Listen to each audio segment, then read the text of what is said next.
admission given to you in thesis programs will depend on what is your thesis proposal. They just check whether you'll be able to formulate like you're the right person. It is a very intensive course. Thesis and non-thesis students have 45 credits. They do offer a very limited bursary. They have very good scholarships in human rights. Part-time is a bit difficult to get. Specifically for Indians, there is a slight advantage. If you go for internship with a company, they have fixed pay. In Canada, you start from zero because they consider Canadian experience. McGill is primarily English-based university. Hello everyone, welcome to College Dunia Study Abroad. My name is Anshika and today we have with us Ayushman, who is pursuing his LLM from McGill University. Hi Ayushman. Hi, How are you? I'm good. How are you? I'm good too. Could you just begin by providing a quick introduction of yourself? Hi. So I began my journey regarding my college education from BITS Pilani. I did a dual degree in Master of Science in Physics and Bachelor's of Engineering in Civil Engineering. And thereafter, I pursued law from Delhi of University, and I also did my master's from TERI.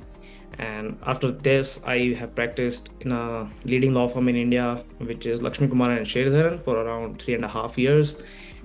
My practice mainly was regarding technology laws, and half of that work was basically intellectual property and patent law. And while I was working there, I realized that I needed a more international exposure, and that's why I decided to come here to Canada. And right now I'm pursuing Master of Law at McGill University. I'm a thesis student, and I am writing my thesis now on artificial intelligence, its liability issues, and how the liability regime should be structured in a way that we can foster the adoption and innovation in artificial intelligence area. Perfect. So you switched from going into technology to going into law, but still having some factors of technology come into your law as well. Yeah. Because I'm mainly a technical person. It's just that I switched to law owing to my interest in law. I studied constitution for a bit, and I really love law. That's why I switched to law. But yeah, technology is my first love. That's great to hear. So when you decided to pursue an LLM from Canada, what colleges were you looking at, and did you apply to any other countries as well? Yeah, I did apply to Germany and Norway as well. And in Canada, I applied to around 6 to 7 universities. Okay. And in Norway, I applied only in University of Oslo, but I didn't get through. And in Germany, I applied to MIPLC, but I didn't get through. In here, I got in 2 universities only, actually, not a lot of universities, University of Victoria and McGill University.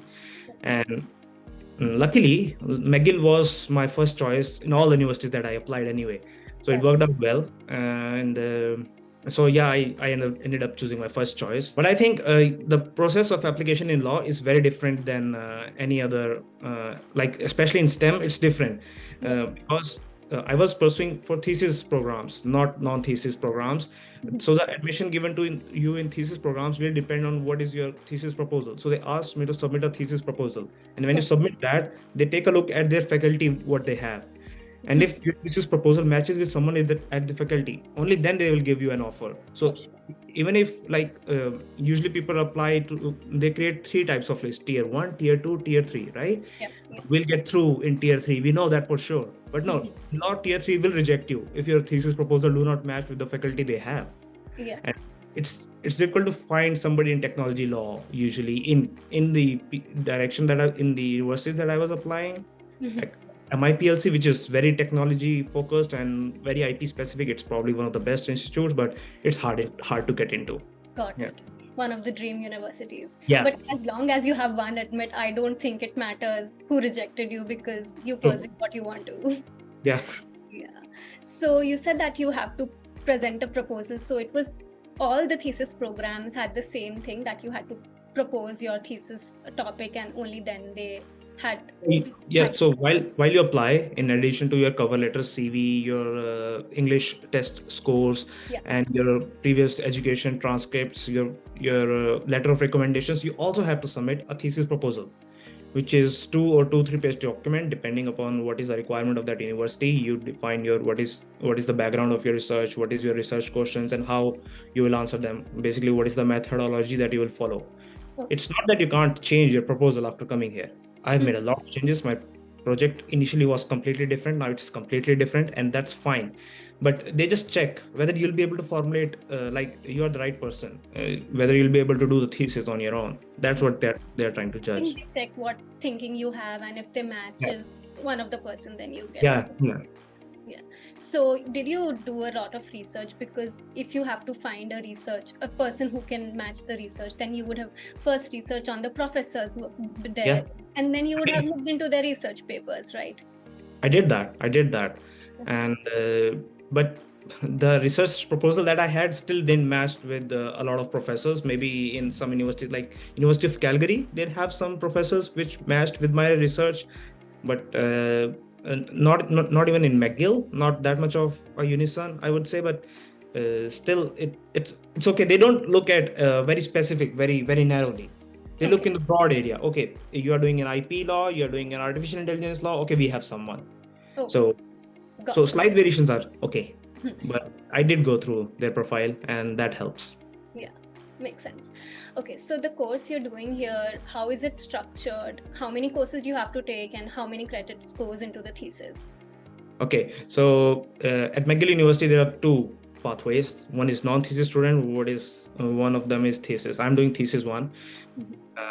I can talk a little bit about non-thesis one too, because it is a very intensive course. To be honest, they take around 6 to 7 courses per semester for the first 2 semesters, and in third semester they write a 15,000 word paper, which is their research submission, as opposed to thesis students who write around 30,000 words paper in the end. And however, like it's really hard to be a non-thesis student. They learn a lot more than thesis students. They have a wide variety of knowledge, and they make a lot more connections with more people, more colleagues, and more university professors, as opposed to us who have lesser classes and more thesis workload.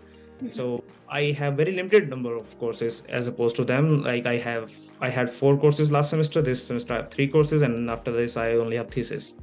Oh, okay. So just 7 courses, and rest credits are for thesis. Yeah. How many credits do you have to complete? 45.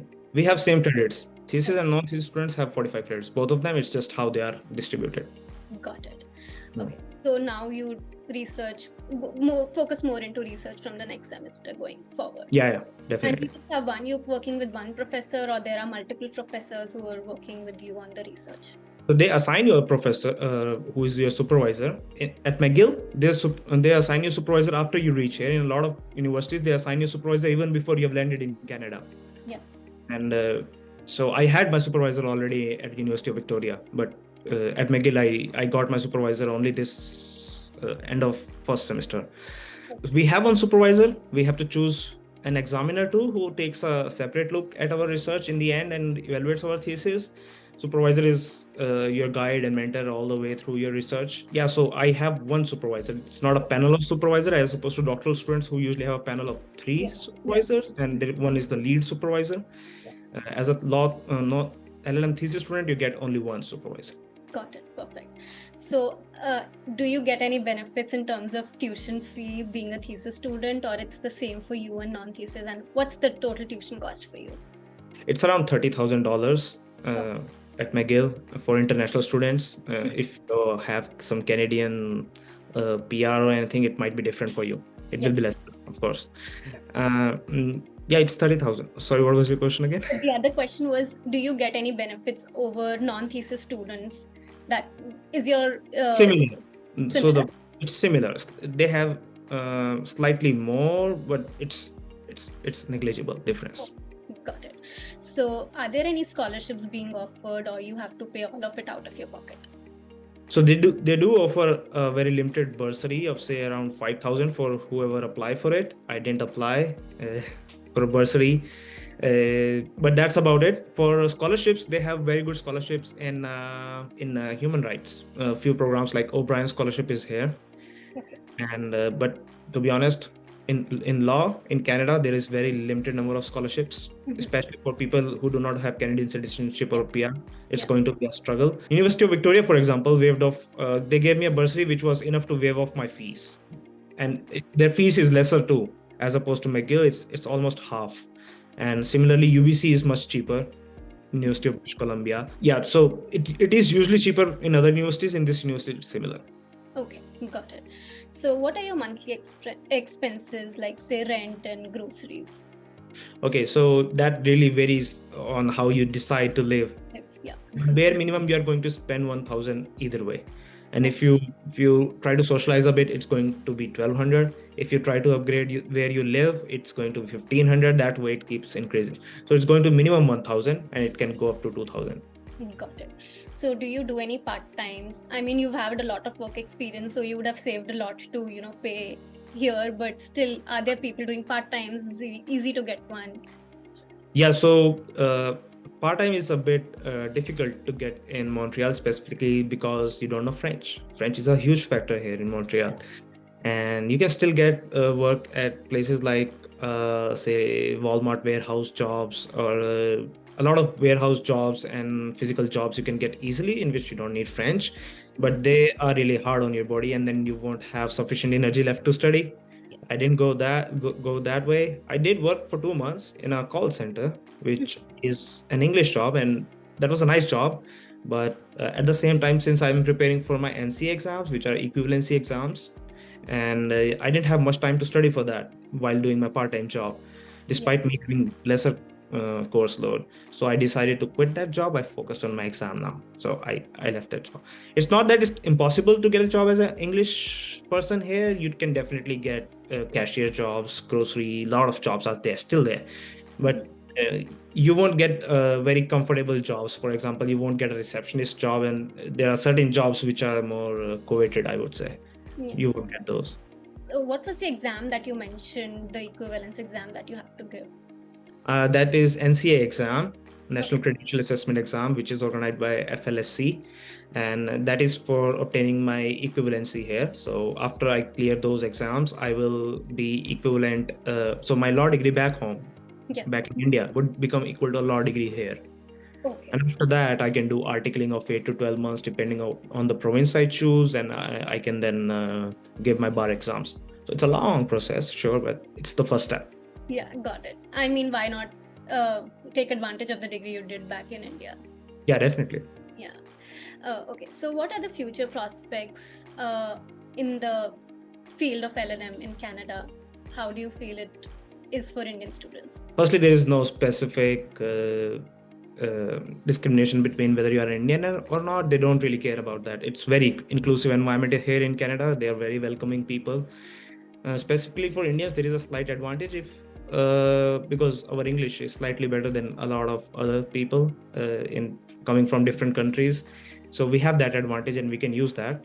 In addition, Indians are usually very hardworking, so we can use that too.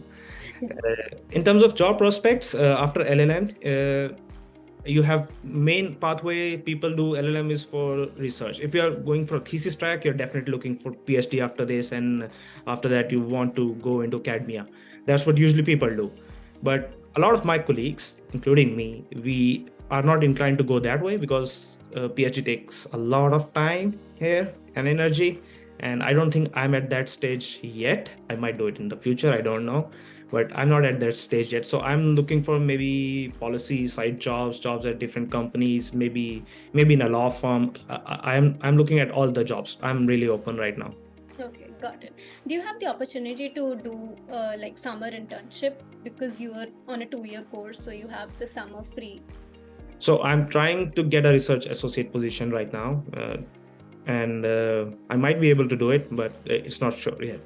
That's great. I mean, you still have time for summer. Yeah. So what's the process of looking for an internship or a full-time job, and what's the average pay that this city pays? I mean, it depends on experience and a lot of factors, but it depends on whether you are a master student or so if you are going for a research position, they'll look whether you are a bachelor student or a master student, and then it's a fixed pay. They won't look at your experience. Okay. But on the other hand, if you go for internship with a company, they have fixed pay. your experience won't affect their pay. It's very standardized regardless of your background. Okay. And in terms of money, it could be anywhere between $3,000 to $5,000 per month. Okay, got Canadian. it. Yeah. The conversion is still there from USD to Yeah. Canadian dollars. It's still dollars though. Yeah. So that's great to hear about, that experience doesn't matter, because in US and in tech in particular, they see if you have like 2 or 4 years of work ex, you could negotiate with companies and firms very easily and get, better pays. And here in Canada, you start from zero because they consider Canadian experience to be something. Other than that, it's good for your profile. You can get selected at better places, sure, but you start from zero. Got it. So a lot of your effort has been put somewhere, but you learned a lot. I mean, you have a lot of work experience. You can catch up quickly if you want, and you can get into better places. You can leverage that way, but yeah, and it's good to start from zero because things are done differently here. It's not the same the way we do here. So if you don't start from zero, you will miss out on learning some things which will be really important in your long journey of your career. So you should start from zero. Different from tech, so it makes sense to, because practicing law is itself a very different task from practicing tech. Yeah. So how's the city in general? You said that it's a French-speaking place, and we all know that there are a lot of people there. So how's the community mix? Are you welcomed? How's the atmosphere in the university and in the city? So Montreal specifically is a very open society, and it has a lot of immigrants. You can find a lot of Indians, sure, and there's like in special area, park area, which is full of Indians. And when you exit from that metro station, you can smell Indian spices everywhere. So it's nice. So it's inclusive. Everyone understands English, and they are very welcoming, and they will talk to you in English. That's fine. There are few French pockets, sure, and they would prefer if you speak in French, but they are welcoming always. And if you try to learn, they'll support you so much. And if you're coming here, you should be ready to learn French. Otherwise, you won't be able to enjoy this city to the fullest. You can still enjoy. A lot of people enjoy this city, but this remain in certain areas. If you want to enjoy the Quebec province as a whole, you should try to learn French. And that also improves your job prospects a lot if you try to learn French. Yeah. Montreal is one of the most vibrant cities Canada has. Like, it's famous in entire North America for its unique European and American culture. It's a blend of both. And like, you can find small cafes, small bars, and people are very open. You can meet strangers and they'll be very welcoming and helpful. If you are in trouble, they'll come and help you without you even asking. Those kind of things happen all the time. In terms of university, university is a very English environment because McGill is primarily English based university. Law faculty specifically has a lot of French going on because it's the education here, especially for undergrads in JD, is also in French. They know English, but they are majorly learning in French. So they have a lot of French influence at the law faculty. But you'll never feel left out if you don't know French, even if you don't want to learn to. I would still recommend that you learn French because it help you even in jobs, in your life, in your cultural understanding of things too. Yeah. Sure. So I mean, the professors teach in English only. They do not. Yes, only French. The entire education is only in English. Perfect. So how but is that is as things stands right now. They might change in the future because there is some bills being introduced. I don't expect them to change, but we don't know. Yeah. So how's the cohort at your place? How many Indians are there? I mean, for just LLM, what is the division of people? Okay. So we have around 50 to 60 students. 50 permanent students. Some 10 students are exchange students, which come from one semester and then they go away, and then another batch of exchange students come in. So out of those 50 students around, we have 10 Indians. So it's a good number still. And other than that, we have a few Canadians, around 10. In Canadians, few of them are Quebecois and few of them are non-Quebecois, like other common law jurisdictions. A lot of people are there from France. A lot of people are there from other European countries. We have around 6 to 7 Germans, and we have a few from Nordic countries as well. It varies. It's all across the globe. It's That's in, great. I mean, you get to have the international exposure in terms of students that you blend with. yeah. And the thing about McGill Faculty of Law specifically, as opposed to other faculties of law, from what I have heard from other people who have been in those different universities, is that it is a very warm place. You can talk to anyone at the law faculty. They will be open to help you, support you. You just go and talk to people. It's also because of the culture at McGill University Faculty of Law. We have some events specifically like coffee house every Thursday, every alternate Thursday or every Thursday, in Yeah. which it's just kind of a networking event or socializing event, you can call it. Mhm. It's basically you just having informal chat with your JD students, LLM students. You're just talking to them, you're having food, you're having cheap beer and good time. And so it really helps. You know everyone at law faculty. That's great. I mean, it's difficult to network with people when you come from a foreign land because you believe that you should just belong to your own group. So it's Yeah. good to have such events because then you can communicate and mix up with others. Yeah. Yeah.